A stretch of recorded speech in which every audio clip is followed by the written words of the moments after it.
പ്രദേശത്ത് മാതൃകാപരമായ ഇടപെടൽ നടത്തി ശ്രദ്ധേയരാവുകയാണ് ഒരു വാട്സാപ്പ് കൂട്ടായ്മ. ഉള്ളിയേരിക്കടുത്ത് കൂനഞ്ചേരി കേന്ദ്രീകരിച്ചുള്ള കൂട്ടായ്മ നിരവധി പ്രവർത്തനങ്ങളാണ് നാട്ടിൽ നടത്തുന്നത്. പാറക്കുളത്തിന് സംരക്ഷണ വേലി കെട്ടിയും കാടുകൾ വെട്ടിത്തെളിച്ചും ഇവർ സേവനരംഗത്ത് സജീവമാവുകയാണ്. റോഡിലെ കാട് വെട്ടിയും പാറക്കുളത്തിന് സംരക്ഷണ വേലി നിർമ്മിച്ചും നാടിന് മാതൃക തീർക്കുകയാണ് ഒരു വാട്സാപ്പ് കൂട്ടായ്മ. കൂനഞ്ചേരി കേന്ദ്രീകരിച്ചുള്ള വാട്സാപ്പ് കൂട്ടായ്മയാണ് നിരവധി പ്രവർത്തനങ്ങളിലൂടെ നാടിന് മാതൃകയാവുന്നത്.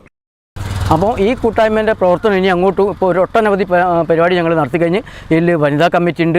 അതുപോലെ വനിതാ കമ്മിറ്റിൻ്റെ സജീവ സാന്നിധ്യമുണ്ട്. പിന്നെ അതുപോലെ തന്നെ ഒട്ടനവധി കാര്യങ്ങൾ ഞങ്ങൾ അടുത്ത് തുടങ്ങാൻ വിചാരിക്കുന്നത് ഞങ്ങൾ എന്താ വെച്ചാൽ ഒരു ചാരിറ്റി പ്രവർത്തനം കൂടിയാണ്. അപ്പോൾ അതിനും കൂടി ഞങ്ങൾ സജീവമായിട്ട് എല്ലാ പ്രവർത്തകരും, അപ്പോൾ ഞങ്ങളെ പ്രവർത്തകർ എന്ന് പറഞ്ഞാൽ വിളിച്ചാൽ വിളിപ്പുറത്ത് എത്തുന്ന ആൾക്കാരാണ് ഇപ്പോൾ ഞങ്ങളെ കൂടുതലുള്ളത്.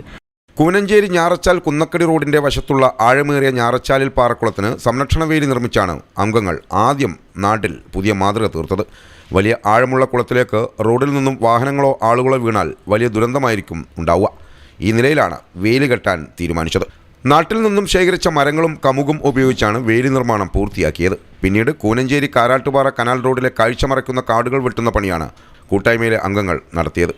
ഇപ്പോൾ അതേ നമ്മൾ ഒരു ഗ്രൂപ്പ് തട്ടുംപുറം പാറക്കുളത്തിൻ്റെ സൈഡിൽ ആ അപകടകരമായ രീതിയിലുള്ള പൊന്തിക്കിടക്കുന്ന കാട് വെട്ടിയിട്ട് പിന്നെ ഉപകാരപ്രദമാക്കുന്നുണ്ട്. ഇപ്പോൾ ഇന്ന് ഈ കനാലിൻ്റെ രണ്ട് സൈഡുകളും ഏകദേശം 1 കിലോമീറ്ററോളം രണ്ട് സൈഡുകളും നമ്മൾ കാട് വെട്ടിയിട്ട് പിന്നെ ഉപകാരപ്രദമാക്കുകയാണ് ചെയ്തിട്ടുണ്ട്.